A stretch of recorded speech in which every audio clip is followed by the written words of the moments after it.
அதனால அந்த உள்ளாட்சி தேர்தல் அடிப்படையில் ஒரு சிக்கல் வரும்னு நினைக்கிறீங்க நீங்க? அதனால ஒருவேளை பாமகவை வர வேண்டும் என்று நினைத்தால் விசிகாவை வெளியேற்ற வேண்டியிருக்கும்.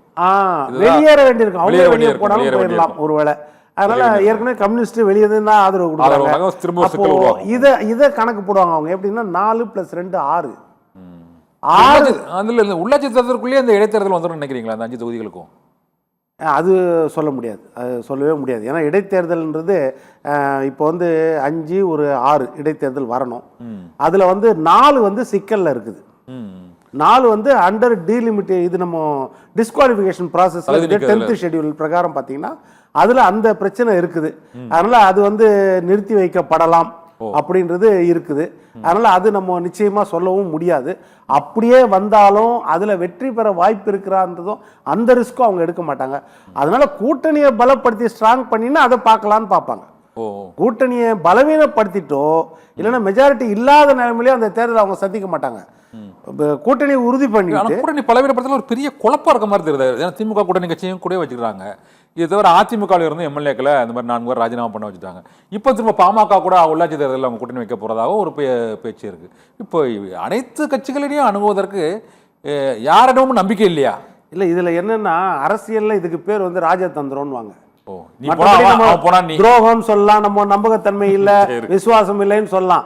ஆனா அரசியல்ல இதுக்கு பேர் ராஜதந்திரம். அதாவது பாலுக்கும் காவல் பூனைக்கும் தோழன்ற மாதிரி காங்கிரஸையும் கையில வச்சிருக்காங்க, பிஜேபி கூடயும் இணக்கமா போகணும்னு பாக்குறாங்க.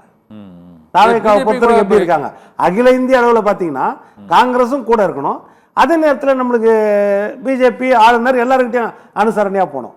இதே தான் தமிழ்நாட்டு கட்சிகள்லையும் மாநில கட்சிகள்லையும் அவங்க காய் நகர்த்தல் இருக்குது. ஏனென்றால் இப்ப கம்யூனிஸ்ட் வெளியே இருந்து ஆதரிக்கிறாங்க. ஆதரிக்கும் போதே கம்யூனிஸ்ட் மூத்த தலைவராக இருந்த மகேந்திரன் அவர்களை வெளிப்படையாக சேர்த்துக்கிறாங்க. அதுவும் அவங்களுக்கு அத்தியாவசிய ஆதரவு இருக்கிற சூழ்நிலை. அது எவ்வளவு பெரிய இம்பேலன்சிங் தன்மையை உண்டு பண்ணோம். முதல் கட்ட கருத்து அவங்க எடுத்துக்கிறார். திருவாரூர் காந்தி சார் கேட்கலாம் நம்ம. இப்போ திருவாரூர் காந்தி சார், இப்போது நீங்க பல ஆண்டு காலம் பாட்டாளி மக்கள் கட்சியில பயணிச்சிருக்கிறீங்க, அவர்களோட இணைந்தும் பணியாற்றிருக்கீங்க. இந்த பிரிந்தவர்கள் மீண்டும் இணைவார்கள் என்று நீங்கள் ஏற்கனவே கூறியிருக்கீங்க.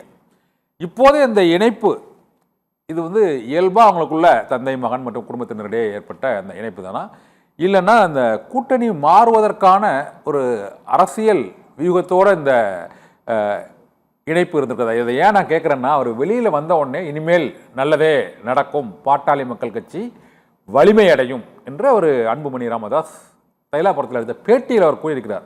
அப்போ இவ்வளவு நாள் நல்லது நடக்கலையே, இவ்வளவு நாள் வலிமையா இல்லையா அப்படிங்கிற ஒரு கொஸ்டின் வருது. புதிய வலிமை எங்கே நோக்கி செல்கிறது அவர்களை? அதே கூட்டணியில் நீடிக்குமா நீடிக்காதா என்பது குறித்து பொன்வல்சன் பல்வேறு கருத்துக்களை அவர் கூறினார். நீங்க எப்படி பாக்குறீங்க திருவாரூர் காந்தி சார்? இல்ல, நான் இந்த இவங்க 2 பேருக்கும் பிரச்சனைகள் கொஞ்சம் பெருசாகி ஐயா அவர்கள் ஒரு நாள் பேட்டியில அழுதுட்டாங்க. ஆமா ஆமா.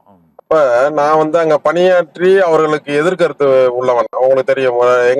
எனக்கும் அவருக்கும் நிறைய அரசியல் ரீதியான மாற்று கருத்து நிறைய உருவாயிடுச்சு. நாங்க தனியா இயக்கம் கண்டுட்டோம். அதனால போயிட்டு இருக்கும் போது நான் என்ன பண்ணேன்னா, அந்த அலுவலகத்தை பார்த்த பிறகு ஒரு 35 ஆண்டுகளுக்கு பிறகு நேரா தைலாபுரத்துக்கு போனேன். போய் ஐயா அவர்களுக்கு ஆறுதல் சொல்லிட்டு அங்க வெளியில அதே தைலாபுரம் வாசல்ல இருக்கிற செய்தியாளர்கள்ட்ட பேசும்போது கேள்வி கேட்டாங்க. நீங்க வந்திருக்கீங்களா, இவங்க சேர்ந்துருவாங்களா, உங்கள்கிட்ட ஏதாவது சொன்னாங்களா அப்படின்னு கேட்டாங்க. கண்டிப்பாக சேருவார்கள், ஆனால் இந்த தேர்தலுக்கு பிறகுதான் அது நடக்கும். இந்த சட்டமன்ற தேர்தலுக்கு முன்பாக அது நடக்கிறதுக்கான வாய்ப்பே கிடையாதுன்றத உங்க தொலைக்காட்சியிலே கூட நீங்க அதை போட்டீங்க. நான் அதை நிறைய விவாதத்துல உங்கள்கிட்ட பேசியிருக்கேன். அப்ப அதே மாதிரி தேர்தலுக்கு பிறகு அவர்கள் இணைந்திருக்கிறார்கள். முதலில் இந்த வன்னியர் சமுதாயம் முதல்ல ஒரு பெருமைப்பட வேண்டிய விஷயம். அதே சமயத்தில் எங்கடா இப்படி பிரிஞ்சு போய் இந்த சமுதாயத்திற்கு ஒரு முன்னுதாரணமா இருந்துருவாங்களோன்ற அச்சம் எங்களுக்கு எல்லாம் இருந்துச்சு. நாங்க சேரணும்னு ரொம்ப வற்புறுத்தணும். இன்னொன்னு என்னன்னா, இந்த மாதிரி நேரத்துலதான் சேரணும்னு நம்ம தொலைக்காட்சியில சத்தியம் தொலைக்காட்சியில நான் பதிவு பண்ணிருக்கிறேன். ஒண்ணு திருமண நாள் வரலாம், அந்த டைம்ல அதை பயன்படுத்தி அன்புமணி அவங்க அப்பாட்ட போய் சேரணும். நீர் அடித்து நீர் வளராது அவரும் சொல்லிருக்காரு. ஆமா, சொல்லுங்க சார். அதனால அது இல்ல, எந்த நேரத்தை பயன்படுத்தணும்னு சொன்னா. சரி, ஒண்ணு திருமண நாள் வரும், அந்த நேரத்தை பயன்படுத்துங்க. இல்ல அவர் பிறந்த நாள் வரும், ஏன் இந்த பிறந்த நாள் போன பிறந்த நாளுக்கு நீங்க போய் அம்மாவை மட்டும் பாத்துட்டு வந்தீங்க, ஐயாவை பார்க்காம வந்தீங்கன்றதெல்லாம் பதிவு பண்ணிருக்கேன். ஆனா இப்ப அரசியல் ரீதியாக இவர்கள் இருவரும் இணைந்து வன்னியர் சமுதாயத்திற்கு ஒரு மிகப்பெரிய பலம், அதுல மாற்றுக்கிறது கிடையாது. அது மாதிரி பாட்டாளி மக்கள் கட்சிக்கும் மிகப்பெரிய பலம், அதுலயும் மாற்றுக்கிறது கிடையாது. இது தேர்தலுக்கு முன்பாக நடந்திருந்தால் வேறு மாதிரியான ரிசல்ட் அதிமுகவும் கிடைச்சிருக்கும், பாமகவுக்கும் ஒரு பெரிய குரோத் கிடைச்சிருக்கும்.